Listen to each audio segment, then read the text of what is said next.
principle of superposition is an idea which comes up a lot in physics and math classes.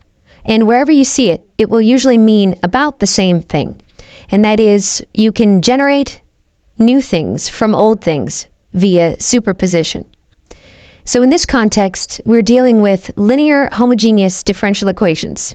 And what the principle of superposition says is that if we have two solutions of a linear homogeneous differential equation, y1 and y2, then we can add those two solutions together and scale them by constants c1 and c2. In other words, take a linear combination of those two solutions, and we get a new solution of the linear homogeneous differential equation. We could consider, for example, a second-order linear homogeneous differential equation, which would have this form. Here, a, b, and c are any functions at all of x, which is the independent variable, and y is our dependent variable. Now remember, it's linear because of the way that y appears in the equation. Y and its derivatives appear by themselves, multiplied only by these arbitrary functions of the independent variable. And it's homogeneous because there's a 0 on the right-hand side. If I were to replace this 0 with anything non-zero, it would no longer be homogeneous. Now, why is the principle of superposition true? Well, let's illustrate the principle for a general second-order linear differential equation as I've written here. So I start off with y1 and y2, and I assume that they're solutions of this linear homogeneous differential equation. Now that means, by definition, that if I plug in y1 or y2 into the equation, then the equation is satisfied. Now what can I do with this information? Well, I want to show in the end that a linear combination of y1 and y2, c1y1 plus c2y2, is a solution to the differential equation. So it would be smart for me to try taking a linear combination of these two equations. So I take c1 times the first equation, and c1 times 0 on the right-hand side is 0, plus c2 times the second equation, and again c2 times 0 is still 0.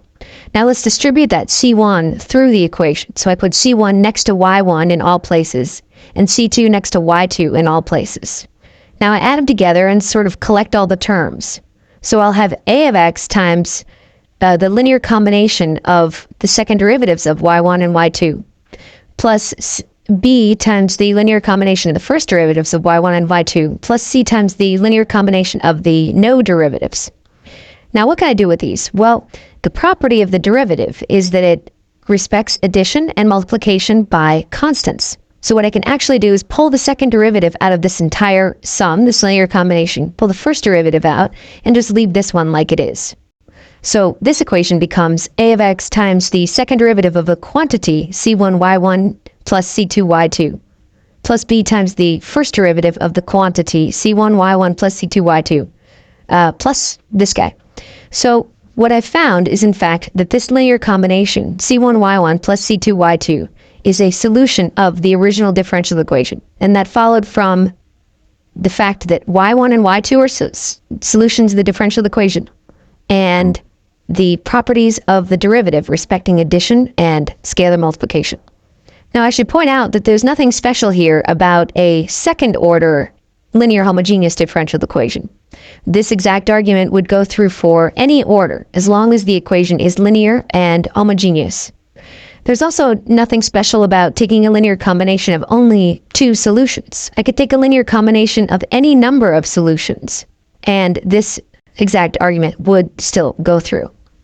Now, I have a question for you, and that is, what happens if the equation is not homogeneous? So let's consider replacing maybe this 0 that I had on the right-hand side before with a 1. You could try replacing it with something else too, maybe an x. What happens? How does this argument fail?